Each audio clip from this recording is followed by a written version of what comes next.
અગ્નિકાંડમાં તપાસ તેજ થતા હવે રાજકોટ કલેક્ટર સફાળા જાગ્યા. રાજકોટના કલેક્ટર પ્રભવ જોશીએ કર્મચારીઓને ચેતવણી આપી દીધી છે.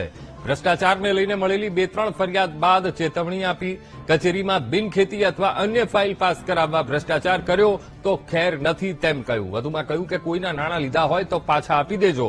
કલેક્ટરે અધિકારીઓ અને કર્મચારીઓને આ ચેતવણી આપી છે. તો કલેક્ટરની ચેતવણી બાદ ઓફિસમાં ફરતા દલાલ અને વચેટિયાઓ પણ ફફડી ઉઠ્યા છે.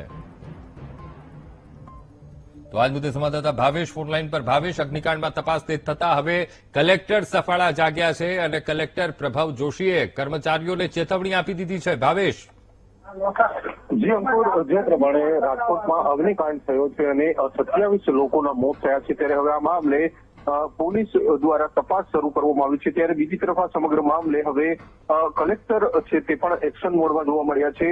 જ્યારે જે જિલ્લા વહીવટી ઓફિસ છે, કલેક્ટર કચેરી છે, તેમાં અલગ અલગ જે જમીનની ફાઇલો છે તે પાસ કરાવવાના બહાને, બિન ખેતી કરાવવાના બહાને સહિતના જે ગેરકાયદેસર અને ભ્રષ્ટાચારના કામો થઈ રહ્યા છે તે અંગેની કલેક્ટરને ફરિયાદો મળી હતી. 2 થી 3 ફરિયાદો મળી હતી, જેને લઈને કલેક્ટર પ્રભવ જોશી દ્વારા સ્પષ્ટ શબ્દોમાં સૂચના અને ચેતવણી આપી છે કે મારી ઓફિસમાં આ પ્રકારનું જે કામ છે તે થશે નહીં.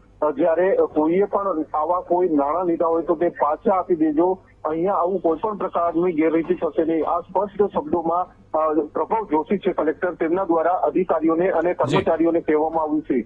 જે પ્રમાણે હવે આ કલેક્ટરની ચેતવણીને લઈને હવે ફફડાટ ફાટી જે કહી શકાય છે કે કર્મચારીમાં જોવા મળી રહ્યો છે. બિલકુલ ભાવેશ, સમગ્ર માહિતી સાથે જોડાવા બદલ આપનો આભાર.